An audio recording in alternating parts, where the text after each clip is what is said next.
Kuya, good morning kuya. And ngayon kuya, now here in Manila. Hindi na, binahonan. Alas ano na dito kuya? 8:16 in the morning. Inaano ko na kuya. Check up ang ating lagi ko nang binibisita ito mga ito. Kaya lang, baka pagsimula namin nangingitlog na kuya dito sa dalawang puti. Pinalitan ko na muna kuya yung sinasabi mo. Kapagpahinga naman. Mula nung umalis ka yata. Naisa lang natin yung isa. Yung sinasabi mo na aming mismo. Ayun, nilagay ko na ulit muna doon sa pinagawa mo ko yung bagong doon sa steel matting dito sa may apatan. Ito ay pinalit ko kuya. Itong yung maitim ang pagkapula. Ito napakaganda ko si kuya ng katawan nito eh. Baka makapag-produce tayo rito ng maganda similya. Healthy ang ating mamamali at saka ang ating gusto mo kuya makakapagsisiw dito sa puti. Titingnan ko kuya magagawa natin. Priority ko ngayon kuya ito.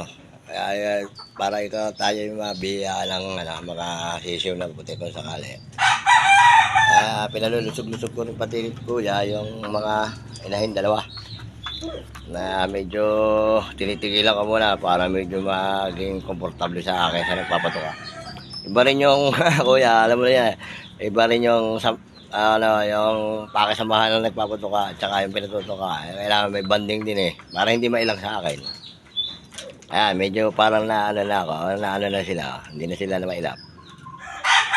Kasi pagka lagay ko ng toka at pagkalagay ko ng inumin ko yan, hindi ko na ulit sila inaan. Siguro kaya maila. Ngayon, tinitigilan ko muna sila ng mga ilang minuto.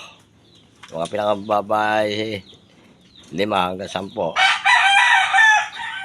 Medyo magkaroon kami ng banding. Lalo na itong pula na kuya, ilap din to. Ito isang to. Yung ating mamamali, kung tutusin, halos dapat maamo muna. Pero kaya mailap yan kuya, gawa nagusto pa rin hindi pa halos pero kompleto na kuya, nagtutuyo na lang siya ng yung mga feathers lalo na yung likod, yung buntot. Pag natuyo lahat yan kuya, ay hawakan ko, bibitaw na natin yan kuya. Titingnan na natin ang mga palo niya kasi si Jonathan minsan, kuya alin bang bibitaw? Wala pa naman akong pambitaw dito. Gawa lang ang ating mga manok ay mga lugo na, ay nagusto naman balahibo yung iba.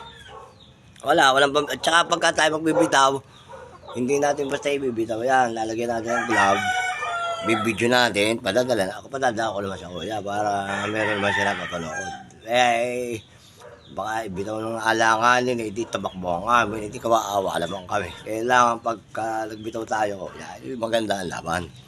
Walang dahilan na kailangan ang ating manok ay healthy, walang magulang yan, bata ito, walang katuwiran gano'n. Basta tayo, pag nagbitaw, titingnan natin ang kanilang lakas, persa, power. Okay, yan na natin. Narito na rin lahat tayo sa ganitong sitwasyon. Ay, bigay na natin yung ating 100% attention.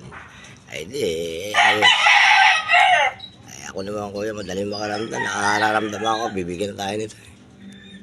Bibigyan na tayo nito binibigyan na rin natin sila ng tinatawag attention financially and morally lahat na.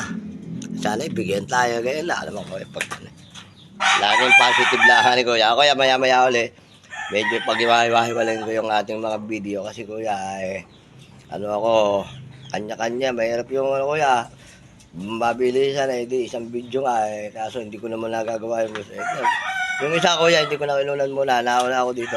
Pero yung umuna ko muna nilinis ko kuya. Sige iano ko lang yung mga pagkakasunod-sunod. Hindi naman siguro masama yung maraming video. Miski may tama na ito. Para makikita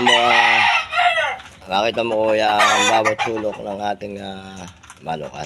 Sige kuya salamat. Salamat kahapon yung sa allowance ko kuya at saka yung sweldo ko. Kuya maraming salamat. Okay, bye-bye.